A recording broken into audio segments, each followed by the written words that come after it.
Hello, everyone. I'm recording this video to provide some instructions that will be hopefully useful to all of you in relation to A1. If you scroll down in your home page and you'll see assessment 1 here. And once you click on A1 brief counseling role play, you'll land in a new folder, a new space, which is all the details you will need for A1, such as the A1 assessment description and marking criteria PDF. There's a client narrative for you. And then there's a A1 FAQ document that is really important and answers many of your questions. We'll go through these questions and then come back to this page in Canvas to provide some more information. All right, I'll begin with the client narratives. This is the client that you should act for each other. So one of you will be the client, whose name is Danny, and the other one who's submitting the assessment will be the counselor. Use this document. There are some useful information. You do not have to necessarily attend to all the details in the case of Danny, but you can take the character and your client can just highlight and outline some of these issues, some of these stories that are related to the case of Danny. I'll go back to the assessment description document. Part 1, I'm going to read this bit. You're expected to record a short role play with one of your peers who will play the role of the client, who is Danny. The client narrative has been provided. I just showed that to you.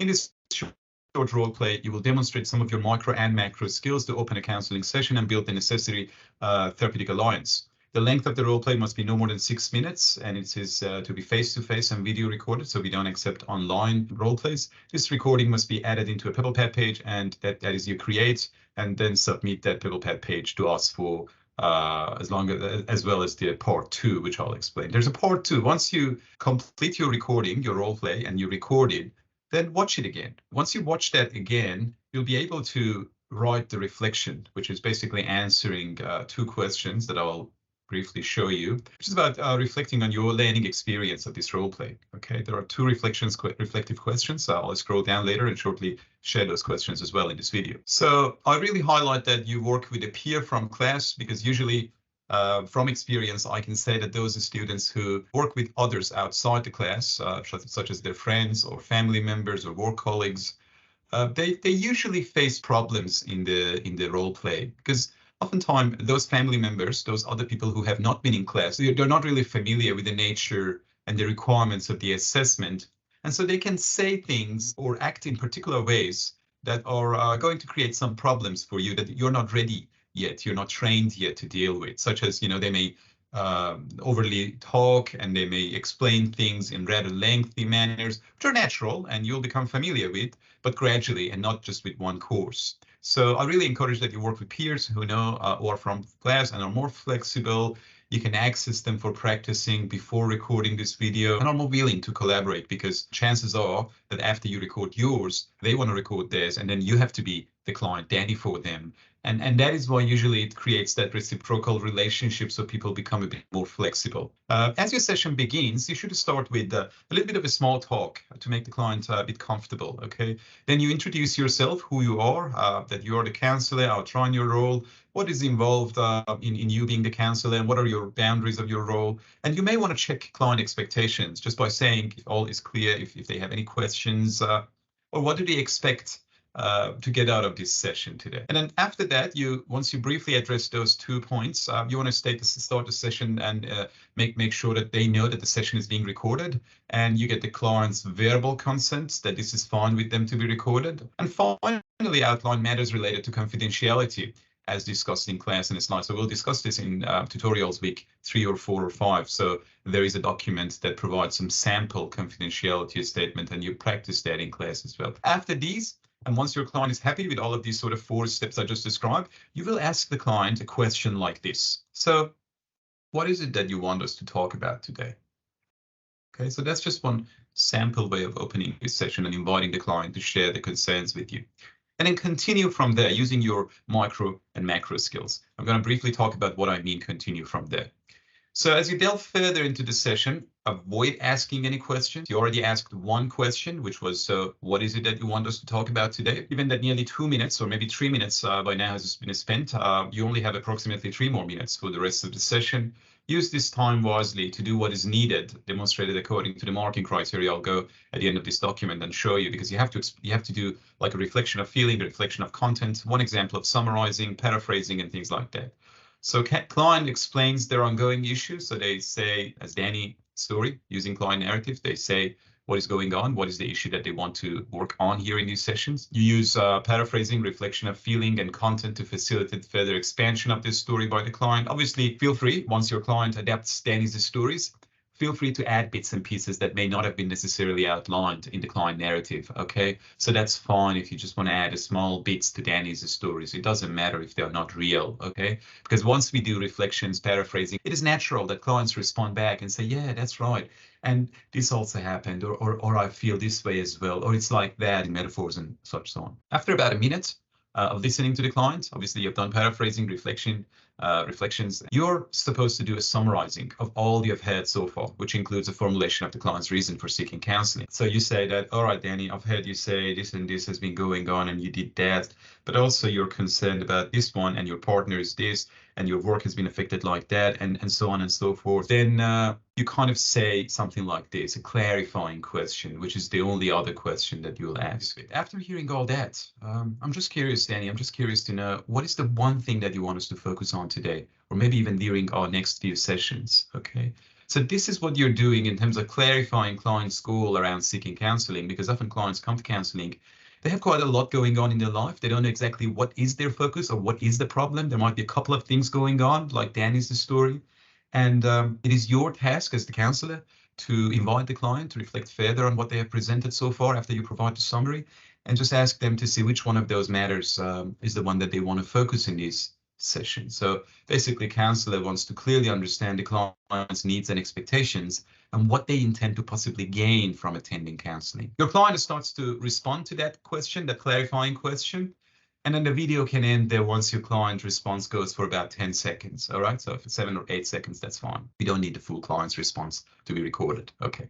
I have already clarified some of these bits that you shouldn't do online sessions. We don't accept online role play, that the session shouldn't be scripted, and your video shouldn't be edited. Okay, so be mindful, whatever you record, it has to be fully presented as it is. Obviously, you can cut the beginning if there are bits that you don't want to include, and also you can cut the end if you stand up and say, okay, let's stop the recording. Things like that could be edited from the end and the beginning, but the middle part, which is where you start the session, and then your client responds to that clarifying question at the end. That whole thing must be a continuous act. So these are the bits that are assessed in part 1. You just want to make sure that you have all of these elements demonstrated in your part 1. And then I'll scroll down and what is required for part 2. So once, as I said, once you record your video, you upload it to PebblePad or you embed it into PebblePad using YouTube, that's fine. Watch your video for at least once or maybe twice. And as you're watching, consider these 2 questions, okay? See what you felt in particular moments and so on, okay? What has stood out to you about the opening of the session? So try to respond to these 2 questions using the amount of word limit that you have. If you're not familiar with PebblePad, I really encourage you to start familiarizing yourself with PebblePad. What is PebblePad? It's like a dashboard of creating blogs. You have to create a page or a blog. As I said, there are instructions here. Once you come into this document, you can click on this and a new page opens. There are also some other useful instructions for working in PebblePad if you're not at all familiar with it and want to learn more about it and make sure that you're doing efficient work in there. So here is the marking criteria as you scroll down. These are the things that we want to see in the video. So for part 1, which is the video, we want to see highly skillful and smooth opening of the session, clearly covering these 4 bits that I just mentioned earlier. And this has 2 marks. We want to see highly effective, clear, and intentional use of foundational micro skills, including paraphrasing at least 1, reflecting content and feeling at least 1 for each. And finally, a summarizing that you provide before asking that clarifying question, which is also at least once. Okay, so if you do all of these bits, you get 4 marks, 1 mark each. The next one is 1 clear clarifying question related to client's goal for seeking counseling after you offer a summarization. All right, so I just talked about that.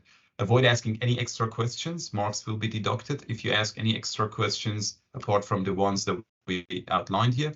And then obviously at the end, we have a broader macro skills demonstration, highly effective pacing, effective minimal responses, attention to nonverbal client messages, and all that, which all together have 3 marks.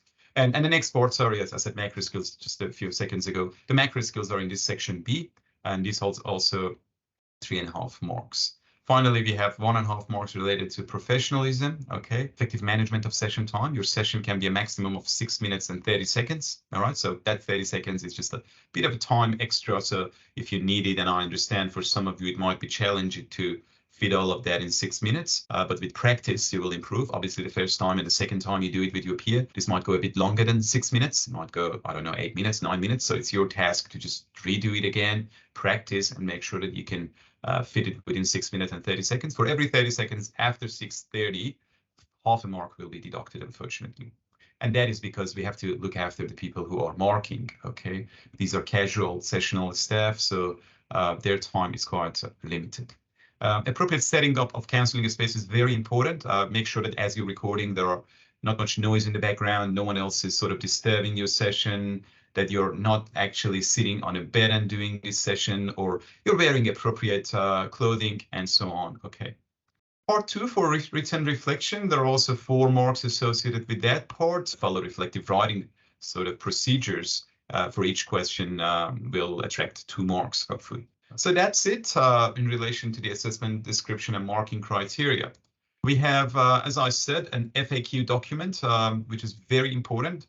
We've had many questions from students over the past couple of years, and these are quite typical questions that we get from students. So I'd really encourage you to have a look at this, because many of the questions that you potentially face in throughout the process of recording and preparing this assessment are addressed here. This is a nice kind of setting. We want your camera to look like that. This is the sort of angle that we've also talked in tutorial classes, the way a counselor and the person seeking help are going to sit. And if you want to embed your video, if your video is bigger than 500 megabyte, there are some instructions here for actually embedding a YouTube link instead of uploading directly to PebblePad, and making sure that your YouTube link is not private. Okay, so just make sure that if you embed from YouTube, that the link into your video in YouTube is actually not private, so we can actually watch it. Otherwise, you might get a mark of 0 if your YouTube video is in private mode. Okay, unlisted is the best sort of mode that we want here. Before I close this, I go back to our Canvas page. Let's go home. Let's say your PebblePad is ready to go. All right, clicking that, it will direct you to PebblePad. Once you're in PebblePad dashboard, I'm just going to quickly explain. If you want to create a page, just click on Get Creative, choose Create a Page, and then you can add content, you can add text. If you want to respond to the reflective question, you can add a video. Obviously, that's how you use the right-hand side panel to upload your video. But if you want to embed from YouTube, you have to use this embed button, okay? And then I scroll down and you see here's a link, here's a space for you to place your YouTube link, and then click on embed and you'll see your YouTube video. Let's say this is the page and it's been prepared and you want to submit it, okay? What do? Just click on I want to on the top right-hand corner of the page. You need to save this. So I just save A1 and confirm. So this is just a name, doesn't matter what you choose. So go back to I want to, click on share. Okay, I repeat, I want to, and then here click on share. You say with Atlas. Okay, so you have to choose with Atlas, and then it will open for you what you can share and the courses you can share with. All right, so for example, if this is the course, this will be 1018 PSY Counseling Skills T2 2023. You will see these red crosses because the assignment is not yet open, but when you want to submit, you will see these ones having green ticks, and then you choose each one of them that is appropriate for the assessment that you're submitting, and then proceed from there. You have to agree to a couple of stages, and then finally share, which will bring the assessment to us. Thank you so much.